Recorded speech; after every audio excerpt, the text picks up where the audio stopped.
The government has given its response to the findings of the Committee of Inquiry into the Little India riot. It has accepted all the recommendations. Deputy Prime Minister and Home Affairs Minister Teo Hean addressed Parliament today, laying out what measures have already been taken and what more will be put in place. The strategy is three-pronged: ensuring a faster response if such an incident should happen again, detecting an incident of public disorder more quickly, and preventing similar incidents from happening in the first place. Now, we'll be examining all those aspects in detail tonight. Well, let's first look at improving response time. The Elite Special Operations Command is being beefed up. There will be 300 additional officers, doubling the current strength of frontline troops. Now, the amount of red tape needed to get the troops deployed has also been cut. Following the 8th December riot, the Deputy Prime Minister said the police must strengthen its ability to deal with large-scale public order incidents. The Special Operations Command will be beefed up immediately and progressively over the next 2 to 3 years. 300 more officers will be added to the SOC. This will raise the number of riot control troops from 8 to 12. This means on a daily basis there will be 3 instead of just 2 police tactical troops on round-the-clock standby. This additional troop will be configured for rapid deployment on lighter and more mobile platforms. We will also increase the number of officers in each troop from 35 to 44 and provide them with additional equipment to improve their sense-making and operational capabilities. This will enable each troop to deal more effectively with a wider range of situations and crowd size. With the increase in the number of police officers, Mr Teo stressed that quality rather than quantity should be the major consideration in augmenting the force. Now, one of the observations in the Committee of Inquiry's report was that the approval for the activation of the SOC troops slowed down their arrival, and because they were slow in arriving, that could have emboldened the rioters. The red tape has been cut. Before the riot, only the Director Operations of Police can activate SOC troops. Mr Teo said there were 2 key reasons for this procedure. First, the deployment of the SOC is a high signature move, and the assessment should be done by a more senior officer. Second, the Director Operations is better placed to assess the overall national needs and priorities when there are competing demands. Now, division commanders can activate the first SOC troop, but he also has to alert the police headquarters at the same time. The traffic police will also be activated to help the SOC get quickly to the incident location. The police, civil defence force and other home team agencies will continue to have joint exercises. This will enable them to integrate procedures and enhance their capabilities to ensure smooth operations on the ground. Police will also review the training and type of equipment needed for all first responders to attend to emergency situations. Now, taking a step back from response, measures are also being taken to ensure an incident will be detected more quickly. A new combined operations room will be ready by the end of this year for quicker detection and better tracking of the situation on the ground. Information may also be gathered by monitoring social media, and police officers will get more advanced communications equipment. One of the key observations by the Committee of Inquiry into the Little India riot was how communications broke down among the first responders at the scene. Communication devices had failed, hampering the ability of officers to make informed decisions.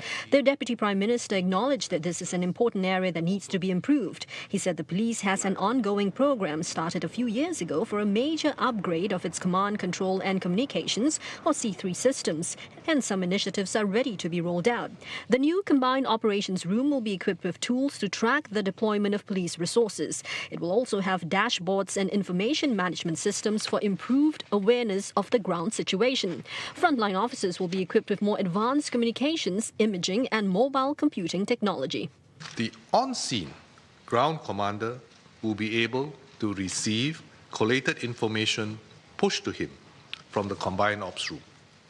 This will help him to build a better picture of the situation to improve his decision-making. Police is also studying how the combined operations room can make good use of public posted messages and pictures on the internet and social media to help them in their information gathering process, as well as to dispel rumors on the ground. These can provide early indications and valuable information on a developing public security situation. This will also enable police to quickly clarify and dispel any rumors or untruths which can otherwise spread very quickly and create alarm or undesirable reactions. Separately, the police have started trials for body-worn and vehicle-mounted cameras. All fast response cars will be equipped with cameras by the end of next year.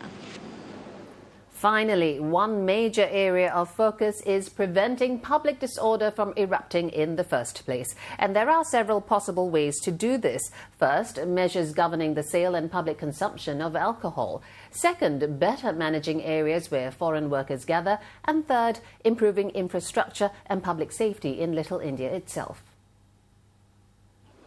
Work is already underway to install additional lighting in 44 locations in Little India and to convert a 10-metre strip of field bordering Hampshire Road into a passenger waiting area for bus services. These are among measures outlined by Deputy Prime Minister Teo Hean to better manage pedestrian and vehicular traffic in Little India, which is thronged by foreign workers on weekends. Since June this year, Lembu Road has been closed to vehicles every Sunday from noon to midnight. And to further enhance road safety and the flow of pedestrians and traffic, Campbell Lane will be fully pedestrianised by the first quarter of 2015.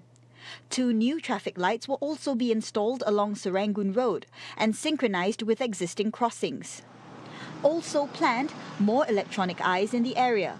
Since the riot, police cameras have more than doubled to 250, with plans to progressively install another 88 cameras in public areas between now and December 2015. This overall trebling of the number of cameras beyond what was initially planned within this time frame will provide greater deterrence to crime and antisocial behavior and allow police and enforcement agencies to deploy their officers more effectively and forestall or respond more quickly to incidents. Police presence in Little India has already been stepped up since the riot, and in the longer term, there are plans to boost the number of auxiliary police officers and private security officers. Mr Teo also highlighted what's being done to address issues in other foreign worker congregation areas like Geylang. For example, better street lighting in 36 back alleys in the area, as well as installing 252 more cameras by end 2016, up from 47 cameras now. Police will also continue to conduct frequent patrols as well as enforcement checks to maintain law and order in the area. Turning to restrictions on the sale and public consumption of alcohol, Mr Teo said a wider review of measures is currently underway. It will look at public and industry feedback, the committee's recommendations, and the experience of alcohol restrictions in Little India. The necessary legislation will be introduced within the next 6 months, before the Public Order Additional Temporary Measures Act expires next March. Mr Teo said the findings of the Committee of Inquiry will be useful as the police review their doctrines, procedures and training. But he said on that particular night, officers and commanders had done their best under the circumstances. It is not always possible to take the analysis done after the fact and substitute them for the judgment that the commanders and officers had to make on the ground that night. We will not be able to know definitively what the outcome would be if a different course of action had been taken during this phase, given the emotional crowd, which was volatile and prone to misperceptions. Mr Teo said that those who responded were faced with a highly charged and rapidly evolving situation. They did not have the benefit of hindsight, and their decisions and actions must be evaluated in that context. Mr Teo said the riot was brought under control within 2 hours and contained without serious injury or loss of life. The area was also reopened to people and traffic by the early morning of the following day. The Manpower Minister also addressed the House today. He said he accepts that his ministry can do better to improve housing and services for foreign workers and also ensure they're more aware of their rights. But he said the inquiry has put to rest a speculation that dissatisfaction among foreign workers was the underlying cause of the riot. A Manpower Ministry survey found 90% of foreign workers satisfied with working in Singapore, and more than 80% said they would recommend working here to their friends and relatives. Manpower Minister Tan Chuan Jin said these numbers reinforced the inquiry's findings that the satisfaction with work and life in Singapore amongst foreign workers was not the underlying cause of the Little India riot. What the foreign workers themselves say and do matters. The COI report puts to rest the more speculative causes for the riot that were offered by some critics, and that were echoed blindly by some sections of the foreign media. These same critics often propagated this, painting a negative picture of our agencies, of Singaporeans, and of Singapore at large to not only just our internal local audience, but to the international audience as well.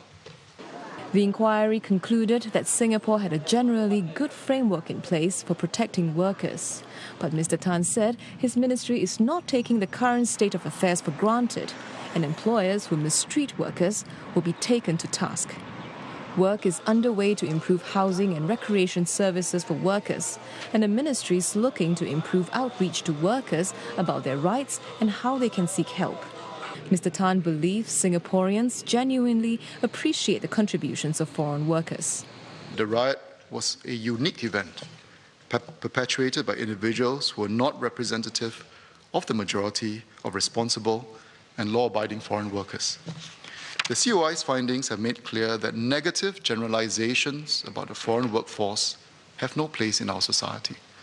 Authorities have hemmed in the growth of foreign worker numbers in recent years. Mr Tan said this painful but necessary adjustment to cut the economy's reliance on low-cost foreign labour will continue.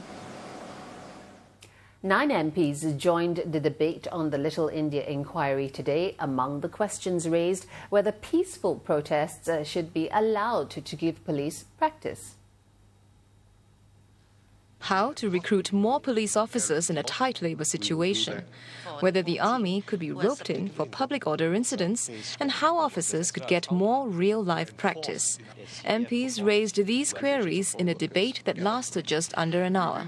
No amount of training really can be a substitute for actual practice in policing such incidents. And in this light, would he consider, for example, that the police should allow more peaceful protests in Singapore in certain designated roads, so that the police can actually on a regular basis test their policing capabilities in terms of policing cause-based crowds? Perhaps Ms. Lim might want to go one step further and say allow the protests to get out of hand so that they get a little bit more practice. Madam, the answer is obvious. We don't want damage to property or loss of life, but peaceful protests are arguably a freedom, a civil liberty we want to protect. We can see the logic or lack of it in purposely allowing protests and demonstrations just in order for the SOC to practice. But I should say that one of the reasons why I do want to increase the size of the SOC is because we do have more events in Singapore, large events, large-scale events, and you don't really need to deliberately allow protests to take place in order to give the SOC practice.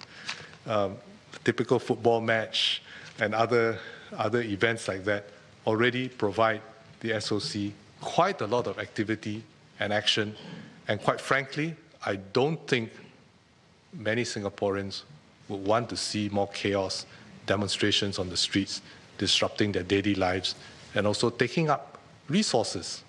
Ms. Lim and opposition colleague Pritam Singh also asked if authorities will look into policing methods to address the point that the crowd had misperceptions of the first responders' actions on the night of the riot. There were different views expressed during the COI on how one could interact with people with different cultural backgrounds. And indeed, that I think is an important and valid consideration. And we will provide more cultural background orientation for officers, including auxiliary police officers who have to deal with and interact with people from different cultural backgrounds on a regular basis. Several MPs saluted officers who risked their lives in the line of duty. There was also recognition that riots are complex and unpredictable events. I have read and heard a number of commentaries about what the government should do in order that similar incidents like this will not happen again. That sentiment concerns me because I don't think the minister or anyone can give that assurance to this House. Even the most intensive security coverage is no guarantee, said DPM Teo. But the authorities will focus on lowering the chances of a riot happening and improving the ability to quell one quickly, if and when it happens.